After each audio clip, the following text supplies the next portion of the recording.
The idea is to bring in a school chef and then a restaurant chef and then have them compete, and then they have to present their dish to a panel of parents or students. Our guests are coming here, it's like they're paying with their money, but the one thing they can never get back is their time. It's like, so they made the effort, they made it to downtown, they made it through the parking, they, whatever else events going on, but they made it to us, and like that in itself is like we should be running to them and thanking them just for coming and spending time with us. Happy people want to work harder. If you enjoy rolling up to work and you know that you're anticipating seeing people that you really enjoy being around and the vibes are high and the culture is good and it's there, then it's just a whole other element to the business. Welcome back to the Indulge podcast. I'm Marlon Gordon. And I'm Melissa Santel, and today we are so excited to talk to Olivia Giesler. She is the executive chef of the Pearl Tampa. We are so excited to have Olivia that we got a new set. I know. Actually, welcome to the new setup. We hope that you love it. We are going for more of a dinner table feel, a little bit more intimate. Yeah. So you're our number one You're stunner. our guinea pig. What do you think? No, I love it. It's great. So thank you so much for having me here. So thanks for being here. So this is my first time meeting you. So can you give me your origin story and tell me why you became a chef? Oh, wow. So I've been cooking for 25 years. So when I was 15, I just got into it with high school and that because it was an easy job I could walk to. But I actually started believing that this could be a career. I got started at Cameron Mitchell Restaurants when I was 18, doing a walkabout with my high school.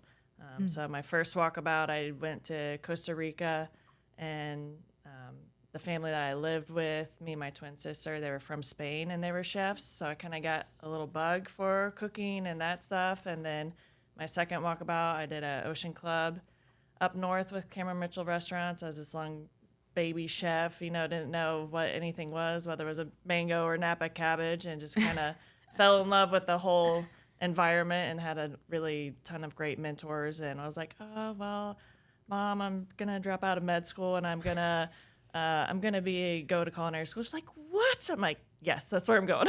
So how do you get selected for a walkabout, or how do you even find one? Yeah, and tell us, for those who may not know what a walkabout is, how is that defined? So it's part of my high school program in Columbus, Ohio. And so second half of our senior year, we do a walkabout. So we do learning experiences outside of the school.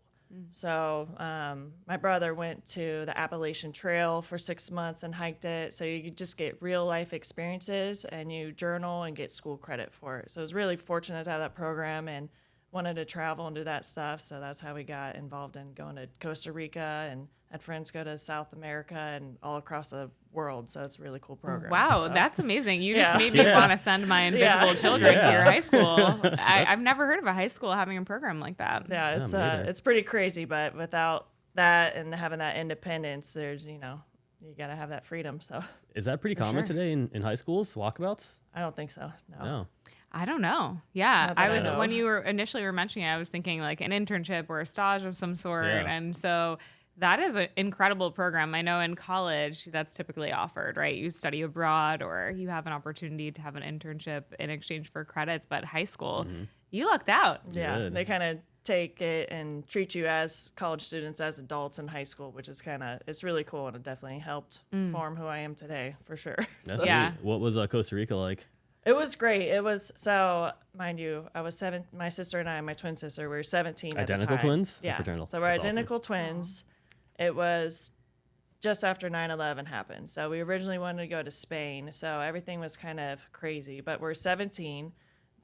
We have a cell phone, but it doesn't work out of the country because it's just, barely having like color or like barely doing text messages. So the only way I have contact with our parents is with collect calls in Costa Rica. and we had traveler's checks and no maps and like just the traveling books to get around. So it was crazy. I'm like, never.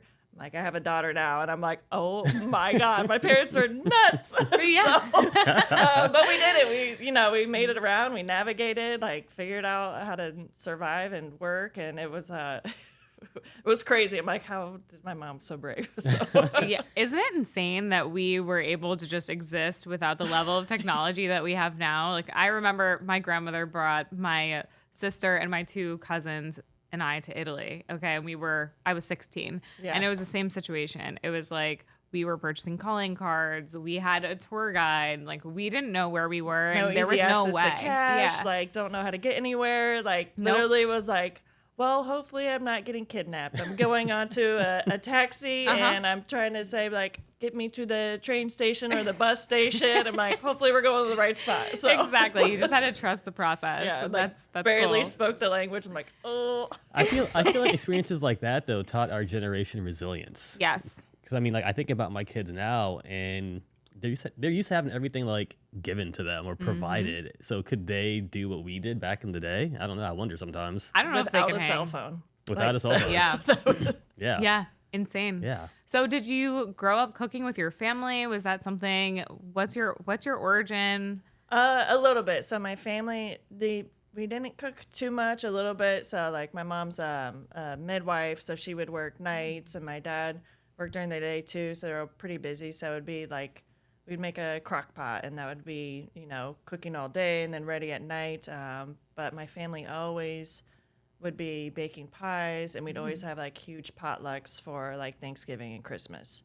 So there'd be side dishes, pies. My aunts would make special cookies and, everything. So that kind of family gathering is just what's instilled. Like, it'd be at someone's house and there'd be like 50 people around, and like kids running around and people sitting outside and inside and, just wherever you could sit. But there'd always be like coffee cake and popsicles in the fridge. So it was always more so like that hospitality and bringing people together, which, like, it's what I love most about it, what I do. So yeah, it's the best. So were you in charge of any one specific menu item? Were you hanging out with your mom or anyone in the kitchen? Or you were just like, I'm here for a good time? Yeah, because we were the kids, so I wasn't in charge. My mom, she would make baked beans and always pumpkin pie. So that's what she brought. So everyone in the family kind of has like their dish that they would make. And that's just kind of how it was. Like, oh, it's, so-and-so's bringing the shrimp cocktail. They're making sugar cookies. They're making apple pie. And, like, they would have, like, their set thing that they'd be really great at. So love that. All the classics. Sounds amazing. Yeah. Yeah, it's so good. So do you guys still do that today? Not so much, just because of, like, the generations, and we've grown up and, like, have, the nieces and nephews are, they're the adults and they're in charge of their own families and they have their own kids and grandkids. So it's definitely changed and evolved. So yeah. Okay, so you've known that you've wanted to do this for a really long time, and that is such a luxury because so many people, they go to college for one thing, they decide that they want to do something else. You've been doing this, you're in the kitchen since you're 18. So have you had a moment in your career where you're like, oh shit, this is not what I want, or a moment of doubt or a moment of clarity that really helped solidify that you're in the right place and on the right path? I think the hard part is like being in the right environment, because I've definitely had like some restaurants where I was like, this is not the right fit. Like, you're working way too many hours, don't feel happy, don't feel satisfied, don't feel appreciated. So you're always going to have those moments. But I've like found my way back. I know I need to get out of this. And like the hardest part was being brave enough to know that I need to make that change and like rip the Band-Aid off and like go back to like the great company that I worked for. I'm like, I need to get back. I'm like, I don't care in what capacity, I'll be a hostess, whatever. I'm like, just get me back, because, I didn't see a future in where I was like, and kind of seeing that and that I didn't want to move forward was kind of like the huge part for me. I was like, okay, I need to make this change, and I need to make this change because I want a future, and I always want to evolve and grow. It's like, and I didn't feel that. I was like, I need to change where I'm at. So what's some advice you could give a young chef that may be caught in a situation like that? I'll just go with your gut. Like, change is hard, but you never know, and then you'll go through the change, and the change is hard, but like you'll look back 3 months later, be like, oh my God, why did I wait so long? Like, why did I wait so long? You can finally breathe again, and you can finally like move forward and put time back into yourself, which is really important. Because if you're not happy, it's like none of it's worth it. You got to be happy and love what you do. So, do you feel like you took something from every one of those challenging experiences Oh, absolutely. Yeah, I always learn and try and grab information from everyone who I come in contact with, every experience. And, there's lots of challenging experiences that are like really great. And it might be a competition or an offsite event or where it really pushes yourself. And, I kind of live by the mentality is like, I want to be a little bit uncomfortable where I'm at. And that's usually means I'm like flexing my muscles, just like with working out. It's like if I'm uncomfortable where I'm at in the restaurant, that means we're pushing ourselves, we're improving, we're doing something. We're not just kind of like swimming in the waters. We're pushing ourselves forward. It's like, okay, we have a great shift, we're busy, we're executing. What else can we do? So you mentioned competition and working out, and automatically my mind sidetracked. So what do you do for your workout routine? Now it's like chill. I'm like, oh, I hope I'll do it. But I'll swim. I do some yoga, and then I enjoy like HIIT workouts. So I'm not as strong, but because those can be pretty quick, and it's all like just body weight. So for like I grew up doing gymnastics, so just doing like body weight exercises or just doing a handstand in the living room. I'm like, okay, I can still do this. So, I gotta like have like some sort of play with it, which makes it fun. Yeah. So my daughter just got into gymnastics, and nice. I had no idea how competitive that is. And those kids are aggressive. Absolutely animals. And it's funny because like I still want to be like the athletic fun dad that's super competitive. You're like, and I'll try and do what they do, and it's embarrassing. It's absolutely embarrassing. Yeah, well, it's so insane how much strength it truly does take. My mom also grew up as a gymnast, and whoa, yeah, so cool. It's really cool just looking back and talking to her about not only like the cool things that she did. Obviously, like it's so impressive to me where people literally use their body weight to fling themselves in the air in 90 different directions, but the outfits really get me. I'm like, wow, you guys were not only doing this incredibly hard work, but you were looking so cute while doing it. So so my daughter says you can't call them a leotard. They're called Leo's dad. Oh, I guess they call them Leos now. Wow. that's been fact checked. Yeah, It is right? now a Leo. Wow. Always keeping me in check. Always. I love it. Leotards, yeah. Do you miss them? It puts you like in a different state of mind because you're there and ready, and like my daughter did it for like a little bit, and I like just like had to pinch myself. I'm like, oh my god, it looks like me. So yeah. So was your sister into gymnastics also? Yeah, we did it for a little bit, nothing crazy, but I was like, I can do a back walk over on beam. That was probably about the coolest thing I could do, which was so scary. So yeah, I mean looks that is very terrifying. cool. I can't do it now. I'm like, no, I You want to said- go backwards. Yeah, I mean, you said a HIIT workout, and I'm like shuddering in my seat. No, Marlon I'm like, knows sign and me makes up. fun of me. I'm like anything with like the ropes or jumping on boxes. I'm so clumsy. It's love not all for that me. stuff. I love Yoga, it. yes. See, that's what I need. I need more yoga in my life because I'm feeling old and brittle lately. It's like my hip hurts, my back hurts, like my knees hurt. I need some yoga. Well, I'll do Yeah. yoga, and then like I'll be like, okay, this is so bad, and then I'm like, dink, fall over to the side. I'm like, oh, where'd my balance go? So, Yeah, challenging. So do you have any interest in doing cooking competitions or cooking shows? Have you ever done anything like that before? I've done a couple, like just on TV shows. I did competitions like growing up, like student hot food team, but that was like incredibly intense. So because it takes up a lot of time. And then last year was part of the food fight in Tampa. Oh, nice. So that's like Tampa versus St. Pete, and they get like local chefs, and then it's a fundraiser for Metropolitan Ministries. So it's part of that, which was awesome because I hadn't competed in like over 10 years. Like, oh my god, I love this! I gotta win! So I love it. Wait, so what did you make? What did you make? well, it was like a secret ingredient thing. So they had like kangaroo and butterfish, and I was like, what?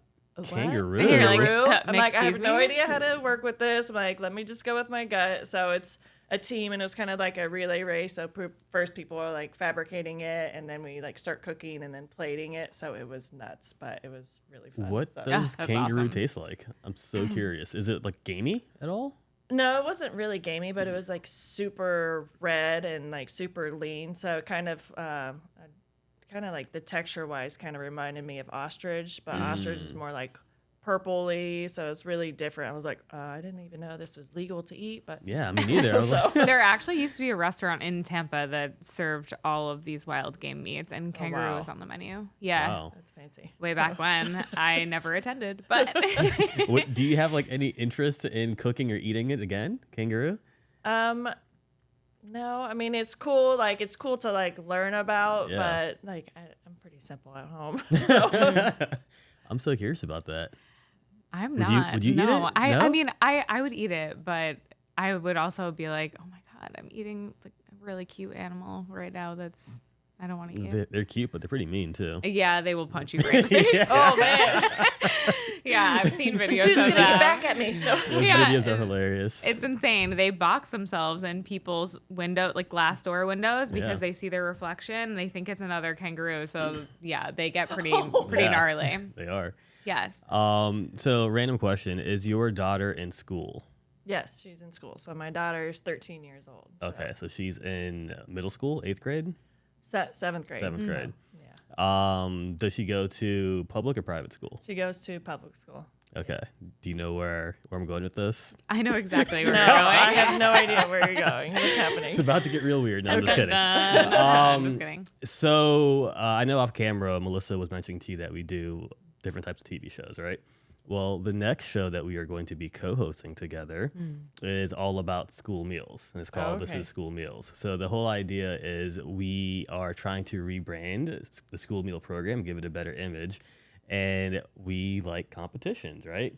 So the idea is to bring in a school chef and then a restaurant chef, and then have them compete, and then they have to present their dish to a panel of parents or students or whoever it is. Now, I haven't told Melissa this yet, but the concept kind of changed because although I want somebody to always win, I don't want to make anybody look bad or lose. So on the Right. show, there really isn't going to be, because the original idea was you don't have any rules because you work in a restaurant, so you can make this dish however you want to. Schools But have lots the of schools rules. have tons of rules, and Yeah. they have to make the dish a certain way. So what we're going to do is everybody has to make the dish the way a school would make it. So you're going to be challenged to have to That follow would- the guidelines Yeah. and then make this dish that the school would typically make. Okay, I like this addition. How come you've been keeping it a secret from me? I haven't talked to you in like a day. In a day. I'm like, hello?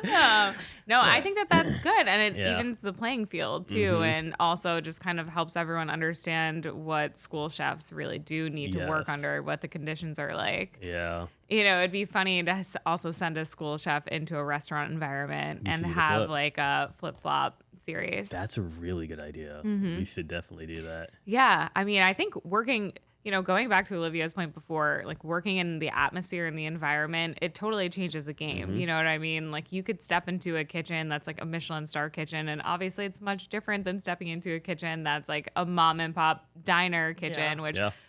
diners are coming back, guys. Like everybody is talking now about diners Mm-hmm. and diner experiences, and I find that to be fascinating. But yeah, I really think that switching up the environment could be cool. I think so. So we're putting it in the spot right now. Does that sound interesting to you? It sounds interesting. Okay. Awesome. And it's just so you know too, it's probably not going to be like one of those like all day long shoots that you've done in the past for TV. We want to make this a fun experience. So probably like a 4-hour shoot is what I'm saying. Yeah. Knock it all out in 4 Not hours. terrible. Not Local, that you're too. not incredibly busy, but you know what? We're gonna steal But we're you. doing it for the kids. Exactly. Exactly. You should have like the kids do a little mini competition too. Yeah, that would be Ooh, neat. We've actually like done that. that before. So we partnered with the Green Bay Packers chef and some food manufacturers and did a live cooking competition at a conference. Oh, that's and the neat. kids actually cooked with the chef. So it was really neat to watch. Yeah, they'll Yeah. come up with some creative stuff. My daughter, she's like, because with YouTube and everything, so she's like, Mom, can we get enoki mushrooms? I'm like, who are you? And like saute. I'm like, sure, yes, you can eat those mushrooms, no problem.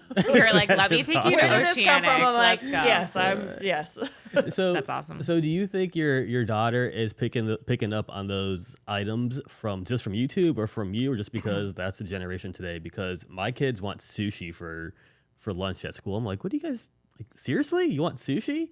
Well, she's been exposed to it. So I always brought her out to eat with me. So I never like hid anything away. So I would just share what I have. So she likes sushi. She prefers salmon to be raw and not cooked.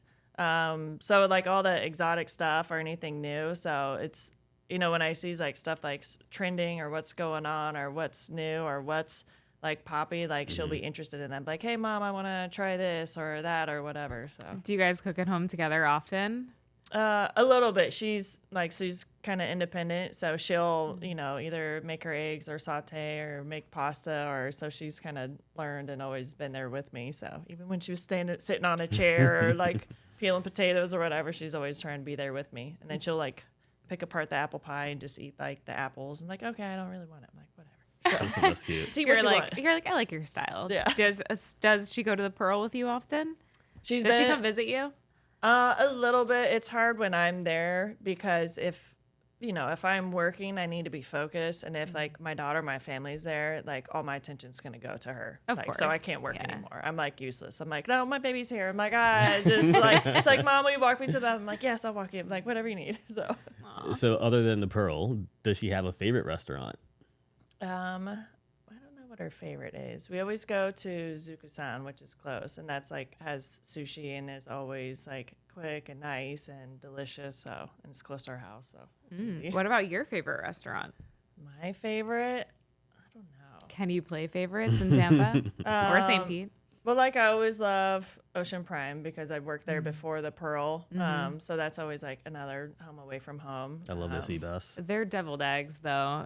I don't know. I just started eating them in college, and now I can't stop. So yeah. So like I'm always partial just because like I know the food's great and fresh and high quality, and like when I go there, I get to be with all the people who I work with for so many years. So it's like coming home. So that's like that's all I want. So there's nothing like the familiarity. You walk in and you're just like, hey, homies, I'm Yeah. here. I'm back. Yeah, so that's it. So we have a couple like up north, like Cameron Mitchell has like a lot more concepts, and that's where I'm from. That's where my mom lives.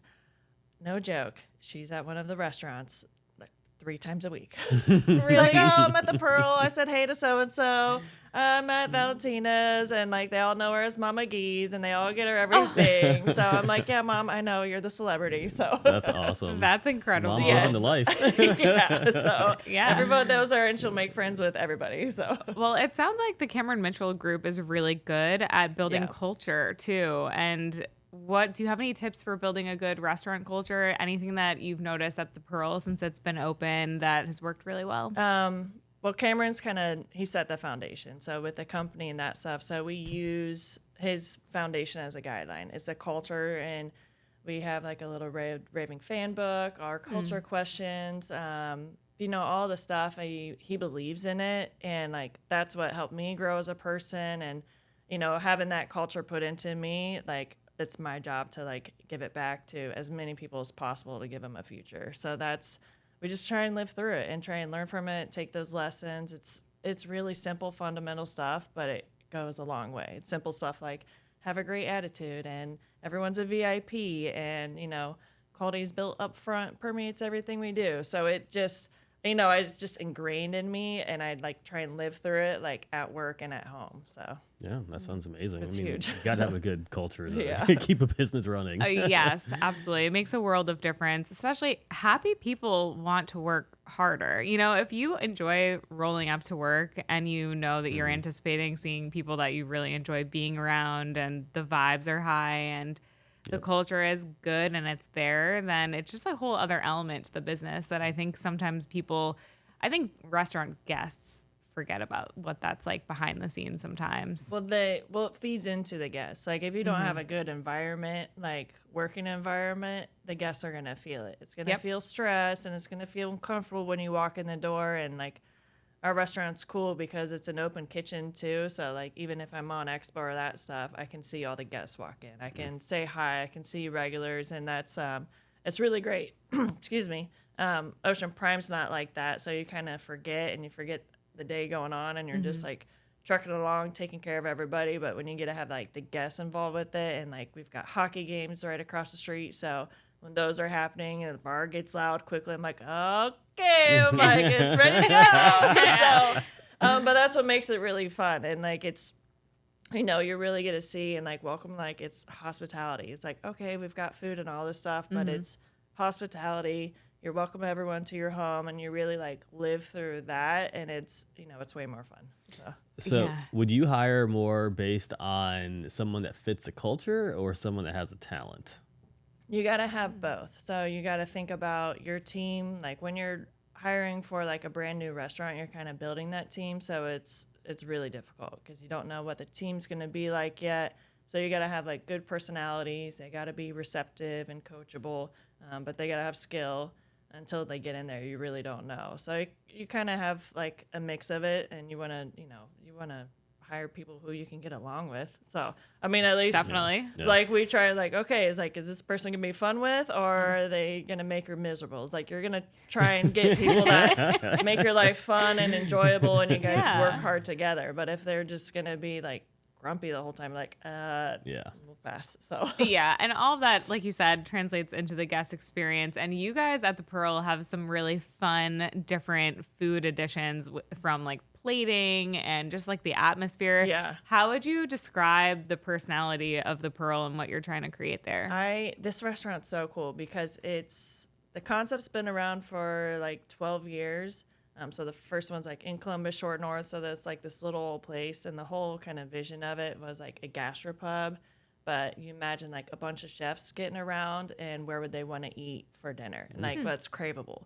So you've got all these fine dining techniques and skills, but it's not white tablecloth. So you just get to really enjoy it. So we've got a hanger steak with kimchi fried rice. We have tater tots that we make from scratch. So we boil them, peel them, shred them, and shape them. Like, so everything is like a labor of love, and everyone can really learn from it. And it's really like comfort food, but like playful. We don't take ourselves too seriously.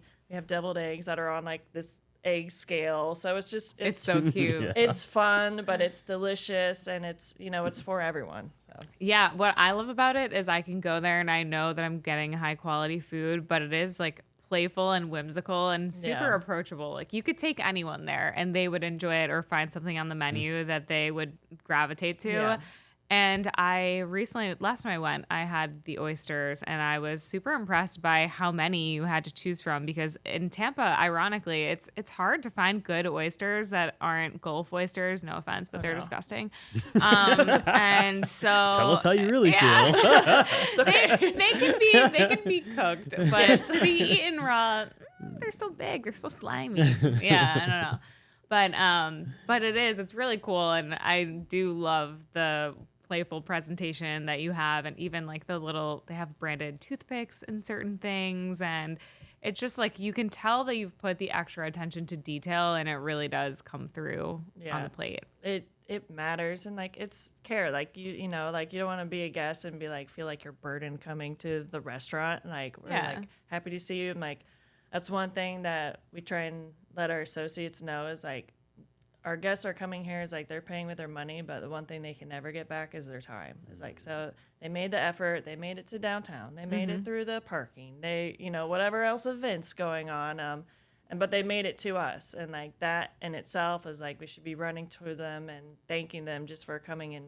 spending time with us, and like getting that hospitality means so much for all the guests. You want to feel great when you walk into a spot. Like you've always been to that restaurant where you're like, ooh, should I be here? Yeah, you're like, am I welcome here? Yeah. There's nothing worse than walking into a sterile restaurant or a restaurant where you can feel tension amongst employees, or, like they're busy and they don't know how to manage it type feeling. But you don't want to be freaking out like, oh my God. No. You're like, oh, okay, I'm just going to turn around and leave now. I need you to talk about the pies and the desserts, because I feel like those are so special and they have to have a cool story behind them. They must. Yeah, the pies are fun. It's cool. So we have one signature, our brown sugar pie. So it has like a oatmeal cookie crust, and then it's got some cornmeal. So you kind of think of like a pecan pie base without the pecans in it. So it's like that real sweet, kind of gooey, and then we finish it with some whipped cream and like some candied maple syrup. It's nice and great. It's unique. There's nothing like it. Why is this pie not here on the CD right I now? I know. Because I forgot. And this morning I was like, oh my God, I forgot the pie. All right. Next time. No, it's all That good. night I'm like going home. I'm like, okay, it's time to go home. So. Yes. And then we have 3 other pies, and then we rotate them. So we always try and have like some kind of fruit pie. So we'll run apple, cherry, a blueberry, a wild berry pie, so some kind of fruit pie, and then we'll do a type of like chocolate pie, and we rotate those. So like one of my favorites is our Buckeye pie that has like a chocolate mousse, a peanut butter mousse, and like ganache, and then the Buckeye candy from Ohio, so I have to love it. Yeah, I was gonna say someone told me. Ohio, So I mean, that's your favorite candy. And then we'll also have a pie jar, so that's our gluten-free option. So it's really great to have a dessert that's set for gluten-free guests. So that's we use gluten-free flour, so we'll do a lemon blueberry jar, strawberries and cream, a peanut butter jelly jar. So we rotate those out. So it's kind of nice because most places I work at is just you have these same 4 desserts, and like unless there's like a whole menu update, then like the dessert will change, or if it's a specific holiday, then you might have like an additional dessert. So ours, like we can kind of rotate it through the season. In the summertime, we'll try and have like key lime pie available. So just as like a bonus pie. So Yeah, I love it. The very first time I went to the Pearl, I think I ordered every single dessert. I was like, I have to try all the things, including the gluten-free dessert in the jar. And what was your favorite? Good. At the time, the chocolate. It was you had a chocolate. This was right when you opened. It might have been like the Mississippi mud. I think so. Maybe, yeah. It was super decadent, and it was just it was perfect. And I love a chocolate dessert. I love a chocolate cake. I love a chocolate pie. Also, guys, we're recording this, and it's the week of Thanksgiving, and I just have pie on the mind. So That's fair. It's be quiet. It's pie time. But yeah, no, it was the chocolate one. I'm curious about that mixed berry pie. Yeah. I love mixed berry pies. The brown sugar one was definitely the most unique. I remember biting into that being like, this tastes familiar, like something that I've had before, but this is my first time having this. Yeah, it's not something you would get like at home or like someone would make on the whim, because you got to make the cookie crust first, make that, form it. So it definitely takes like a couple days to get through. So yeah, well, the best things are worth waiting for. That is true. That is true. So I kind of want to go back in time a little bit, just a little bit. Skirt. How did you get to Florida from Ohio? The restaurant, so Cameron Mitchell Restaurant. So growing up in Ohio, if you don't know, it can be very gray, like more than half the year. So for me, just to like get out and travel and live someplace sunny was always my dream. Like I always wanted to travel and what have you. So when we started opening up restaurants outside of Ohio, I was in my mid-20s, so it was like perfect. I'm like, I'll do it. I can, I don't have kids yet. I don't have dogs. I live in an apartment, so I can move easily. So I helped open up Michigan, Ocean Prime, Miami Ocean Prime when we had it, and then I moved out to Arizona and opened up the one out in Scottsdale, or not Scottsdale, but City North, a little bit north. So did that, and then Tampa was opening up, and I got asked to move out or open up the Tampa location. Did that opening, and then fell in love with Tampa and moved out here. And it felt a lot like Columbus because you've got enough downtown, but a lot of suburbs. But it's sunny and gorgeous, and I'm like, this feels right, and I just stayed here. I love that. Listen, I grew up in upstate New York, so I definitely share your the feeling of growing up and being in gray skies most of the time and craving some sunshine. I just felt like trapped. I'm like, I have to get out. Like I need the sun. Like you'd be in like April and like still snowing, and you're just like, okay, it's 40 degrees, but it's sunny. I'm wearing shorts. So I know. Like I gotta feel some kind of sun on my skin. So I know there's nothing like the first day after winter where you like walk walk outside and you're like, I can put on I think I can take the jacket off now. And then you're like, I'm free. Yeah. I know. It's wild. That's so funny because like me, I'm the opposite. Like I look forward to putting on like joggers and a hoodie or a jacket or something like that. Like I just want now I cold do. weather. Yeah. Yeah, my favorite weather is when I can wear shorts, flip-flops, and a hoodie. So Yeah, exactly. You gotta be comfy and cute. That's true. It's on trend. yeah. So what's your opinion of the Tampa food scene? Do you see it changing? Has it been changing? Getting better? Getting worse? What do you think? I think it's always been getting better. It's quite, even like the Water Street area. So when we opened up, there wasn't any other restaurants there. And within those past 2 years, that whole scene has kind of like exploded. Because like when we were doing hiring, it was just the aquarium and the arena and like a couple other spots. But since we opened, the whole kind of corner in that area has exploded. So just there alone is huge. And there's just like a lot of attention to Tampa. So there's a lot more market. There's a ton of people here. So there's always more restaurants opening up, which is great because then it creates inspiration for others and challenges and, you know, any fresh ideas or anything like that is always cool. So. Yeah. Do you have one chef in particular that you follow for inspiration or like a mentor or somebody like that? My mentors have definitely been, not from Tampa, but my mentor has been like Brian Henshaw. So he took me under his wing. He's like a second father to me, but he brought me along with anything. So if there was a competition or a fundraiser or an event or to get to go to Chef's Garden, his mentor was Hartmut Hankey, which was a certified master chef. So he would do a couple dinners and then we would be brought as long as apprentices. It's like you work all day to do these events, but you get to work with master chefs that are doing these like mind-blowing techniques and like work really hard for it, but then afterwards you guys all celebrate together. And just being exposed to that like so young is like I'll always be pushing, and it's really cool. So I love that. I love that you were able to grow up and grow in the industry at the same time, because it's in so many ways, I'm sure, become a huge piece of who you are and what you want to instill in your family too. Yeah, just having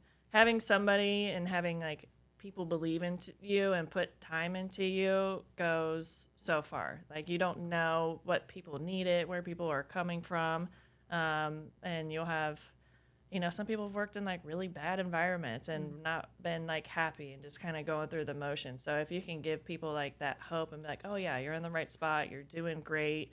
And you know, everyone's not going to be with you forever, but if you can like hopefully give them something and tools, like life tools, and they can take it on to like their future endeavors, like nothing is more important. So yeah. So are you doing any mentoring yourself? Always. Everyone that I work with. So whether it's like my sous chef team, front of house team, all the line cooks, all of them, they're all like, you know, I all have a piece of them in my heart because I want them to succeed. So they can succeed in the restaurant. If they want to be leaders and step up, they want to travel, I want to, you know, give them all the tools they need that they can, you know, move forward and grow and develop. And you know, all that excitement is really important. I love it. That's so powerful. Yeah, you seem like a really great teacher, and they're lucky to learn from you. I care about all of them. So. Yeah, I really do. So do you have, you know, obviously, you know, still the culinary industry is male dominated. Do you see more women coming into the scene as chefs? Yeah, there's a ton. So it's like when I was first starting, there wasn't hardly any. It was like me and my sister, and then I felt like I was like in a frat house. But I loved it because I have an older brother, so like having all of them like pick on me or whatever is like, okay, I know it's a sign of love, but they're just giving me a hard time. There's a lot more. So we have like multiple executive chefs in our company, multiple GMs that are females in our company. So it's really been really welcoming and evolving. So I think just being able to see people that are in that role makes it less intimidating and makes sure it's like, oh, anyone can do it. It's okay. So once you see it and know it, you're like, oh, okay, anyone can do this. It's a great spot to be in, or if you really want it and really love it, like there's nothing that's going to stop you. So Yeah. So I'm wondering what's next for you? Like within the next 5 to 10 years, is there anything that you would love to accomplish? Me, I love, so it's kind of weird because like my mentor, he just retired. So that's kind of like a huge thing for me. And my mom's retiring, so I'm 40, and I'm like, okay, what do I want my next 20 years to be like? What do I want my next 30 years to be like? I'm like, continue in this, but it's really just to continue to grow. I'm like, I want to continue to move up in the company, continue to travel and bring my daughter along to like travels and like get to be in like a new countries and kind of continue to do that and have fun. So like it's kind of like just all life in general and just like enjoy every bit of life because I really love what I do. So it's fun, the fact that I can do that and get involved with it. Any mile markers, just continue to live life and enjoy it is really the biggest thing. So, Do you have any countries on your list right now? my daughter wants to go to Germany, and then my mom wants to go back to Switzerland. I'm like, where do you want to go on vacation? And she wants to go to Germany. So we'll try and go to Europe with that. And then I love going to the Bahamas because I love snorkeling and being in the water and all that. And it's so close. Yeah. Such an easy flight. So speaking of traveling, do you do a lot of like shows or conferences or anything like that? Like a trade show's big in your space. Not for me. I don't do any like trade shows or anything. So just because I'm so involved with the restaurant, so it would be like having like a whole separate career, which I'm a mom. So Yeah. it's like I have work and that. So it's to have like an outside or a secondary thing is difficult, but Well, more or less to go as an attendee, not to have like a booth. I haven't. No, No? I'm not good at that. Like Cameron's really great at. He'll host events for us, like all of the managers, and each year, and then he'll bring like our liquor reps or food reps, and we'll have like our own little mini food shows. Is the kind of way to give back to like all of our managers and that, and he'll send us and we'll travel. Like a couple years, we got to go to Vegas, or we'll be back in Columbus, or they'll go to Napa, and it's his way of like giving back to like all the management team and that, and then we get exposed to seeing winery or new techniques or new restaurants, which is really cool. Yeah, that's such a cool source of inspiration. Yeah. I love that your company integrates that into your day-to-day, because that's like not only something to look forward to, but you know that you'll always have these really cool growth opportunities. It's huge, and it's because we're so spread out, it's we get to re-network with everyone we work with. So I see them in emails, I'm like, oh, okay, so you're who's doing the inventory, or here, because as it grows, and like being down in Florida, since the main office is in Columbus, you forget how many, like you're kind of like detached from like the whole hub of everything. So you're like, okay, I can finally put a face to this person who I've been emailing for the past 5 years, and it's really great to network and that, and then just to give back to each other is really cool. Yes. Okay. All right. Yeah. Anything coming up in 2025 that you want to talk about? We have a newer brunch menu, which is pretty exciting. So we have that. So we kind of revamped it. So it's pretty much the same for the past like 10 years. And we've added on like biscuit donuts and a new technique for our biscuits, a couple of different types of pancakes. We have a shakshuka on the menu. So that's like a Mediterranean dish. So that's really unique to our store, but it's got like baked eggs inside of it and like the spicy tomato sauce. So it's nice because it's like a brunch option, but not like really heavy, but has a lot of flavor. So I really like that. And then we've got traditional like sausage gravy and chicken and waffles, but it's always fun. I love brunch. So. Do you have a favorite meal of the day? Is it breakfast, brunch, lunch, dinner? What do you think? Oh yeah, definitely brunch. So Yeah. definitely It's brunch. like the best of every world. I love eggs. It's easy. It's simple but delicious. Like just eggs and avocado and toast. Like That's Yeah. what I had for breakfast like, real today. simple. I love it. It's such a fun meal always, and you get to have a mimosa. You can't be so- mad. You're like, oh, what are you doing? I'm like hanging out with my friends. You're like, I'm having brunch. It's like I'm sophisticated today. Oh, that's great. Well, we have a question that we ask everybody typically, but Melissa had an idea of a new way to phrase it, and I forgot what that is. So Okay. I'm going to let Melissa ask You're you. on the spot. So. Okay, I you know what? I thrive under pressure. Yeah. No, the question that we always ask is, what if you could have one final indulgence in the world? What would it be? One final indulgence. It used to be what would your last meal be, but we feel like this is a more on-brand want way to so ask the morbid. question. Yeah, that too. We don't want to make you feel so morbid. Yeah. Honestly, we don't want to make you feel like you're in prison. So we just, if it would probably be to like go and like to the French Laundry, something like that. That's been like so iconic and forming like for the industry and for hospitality and everything. Like, just to have like a full blown experience like that. I've never like had that, so that would be really crazy. I love that. I think that might be my favorite response that we've gotten, because we've asked this question like 15 times at this point, and sometimes people will say, like a family recipe, and then other times Steak. people will give No, I want a cheeseburger. I want an experience. I'm cheeseburger. not like, oh, I have to eat this. I'm like, I want to have like an experience. Girl, you know how to indulge. Yeah. She does know how to Yeah. indulge. Oh, well, Chef, thank you so much for coming by today. I know you are extremely busy, so it means a lot to Melissa and I to have you as a guest on the show, and we wish you all the best and success in 2025. Thank you so much. Yeah, thanks for coming on.